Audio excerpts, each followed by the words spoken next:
মুচলপুৰ জিলাৰ বাথৌপুৰীত বিপিএফ দলৰ CWC meeting ইতিমধ্যে হৈ গ'ল আৰু এই CWC মিটিঙৰ মেইন উদ্দেশ্য আছিল অহা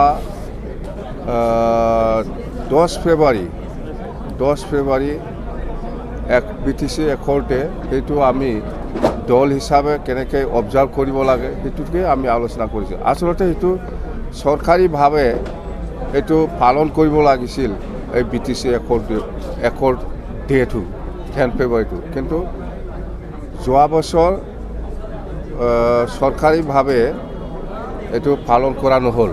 এই বছৰৰ নিশ্চয় নকৰিব প্ৰমোদ বৰে, মই জানো নকৰিব পাৰে, মানে আজিলৈকে মই শুনা নাই কৰিম বুলি কিবা এটা আলোচনা হোৱা নাই BTCত।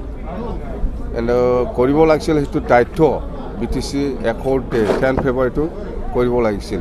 যেনক চৰকাৰীভাৱে নকৰিলেও আমি দল হিচাপে আমি প্ৰত্যেকটা জিলাত আমাৰ 10টা জিলা কমিটি আছে BPFে, সৰ্বদৰাৰ পৰা আৰম্ভ কৰি এফালে ওদালগুৰিলৈকে। তো 10টা জিলাত আমি ডিষ্ট্ৰিক্ট হেডকোৱাৰ্টাৰত আমি BTC একৰ্ড ডে এইটো আমি চেলিব্ৰেট কৰিম। খুব অন্যায়ভাৱে যোৱা বছৰ কৰা নাই 10 ফেব্ৰুৱাৰীটো, কিন্তু আমি দল হিচাপে আমি কৰিছোঁ যোৱা বছৰতো আৰু এই বছৰতো আমি কৰিম। নাই, সেইটো আমি সময়ত আমি আপোনালোকক জনাম।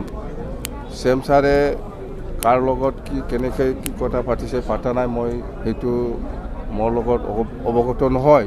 যেন হওক নিশ্চয় আলোচনা হ'ব। আমাৰ দলত এটা সিদ্ধান্ত আছে, মানে দলৰ ভালৰ কাৰণে যিকোনো কামটো আমি কৰিব পাৰিম। স্যার ইউডিএফে যেটা আপোনালোকে 3খন বা 4খন আসন পাবলৈ সক্ষম হৈছে, সেইটো ৰাজনীতিৰ কথা, সেইবিলাক বাদ দে। মহাজোঁটত থকাৰ কাৰণে 3খন আসন পাইছে বা 1খন আসন পাইছে, সেইটো ৰাজনীতিৰ কথা। সময় আহক, কাৰ লগত কিমান কি যুঁজ আছে সেইটো দেখাব। ভৱেশ কলিতা কি কৈছে কোৱা নাই, মই বুজি নাপায়। কিবা আমাক কিবা আলহী থালহী কিবা কৈছে, সেইবিলাক ৱাৰ্ড ভাল নহয়।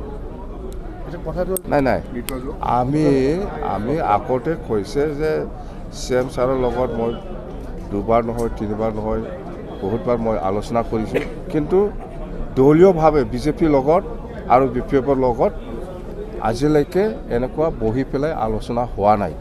চেম ছাৰৰ লগত হৈছে, সেই কথাটো মই আগতে কৈছোঁ, কিন্তু বিজেপি দলৰ লগত এনেকুৱা বহি পেলাই আজিৰ দিনলৈকে এবাৰো কথা পতা হোৱা নাই। চেমটো সদায় পজিটিভ, আগত নিচিনাই। এইটো মিত্ৰজোঁট হয় না হয়, আমি চেম ছাৰ আৰু আমাৰ দুইজনৰ মাজত ভাল থাকিলে চব ভাল হৈ যাব। এখন চিট আছে, 2খন চিট আছে, সেইটো বিষয়লৈ আজি মই আলোচনা নকৰিম, একো নকম। সময় আছে, সময়ত মই চব কৈ দিম। কিন্তু আপোনাৰ সিগনেল নহ'লে আপোনাৰ বিধায়ক 3জনে কোনো পদ্ধতি বিজেপিৰ প্ৰেচিডেণ্টক দলৰ প্ৰেচিডেণ্টৰ সিগনেল নাপালেতো কেনেকৈ যাব? তেতিয়াহ'লে আপুনিতো ডেফিনেটলি আপুনি অনুমতি দিব লাগিব তেওঁলোকক। মই অনুমতি দিবই লাগিব, তেতিয়াহে যাব। এতিয়া বিজেপিৰ কথা পতা নাই, এনেকুৱা বহি পেলাই কথা পতা নাই। ভাল খবৰটো আহিব লাগে, চাই ল'ম, সময় আছে এতিয়া। প্ৰমোদ বৰাই নতুন কি কাম কৰিছে আপোনাক মই সেইদিনা জনাইছি না নাই? CITত নতুন স্পীড ব্ৰেকাৰ 2টা বনাইছে বুলি, এইটোৱেই নতুন কাম। আমাৰ লগত এনেকুৱা যোগাযোগ নাই, আমাৰ লগত কোনো যোগাযোগ নাই আৰু কৰা নাই। বিৰোধী দৰ্জা মানে আমাৰ দলৰ পৰা যিসকলে পাৰ্টি এৰি পেলাই গৈছে, BPF দল এৰি পেলাই, সিহঁতৰ কাৰণে দৰ্জাহে বন্ধ। সেইবিলাক আজি নহয়, সময় আছে, কম না মই।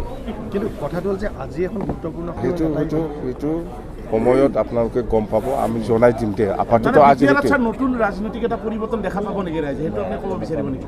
নাই, আজি থাকক, সেইখিনি থাকক। কিন্তু সময় তেতিয়াহ'লেতো হ'ব, চব ঠিকে আছে, দৰ্জা খুলি দিছে তাৰমানে, চব ঠিকে আছে দেই।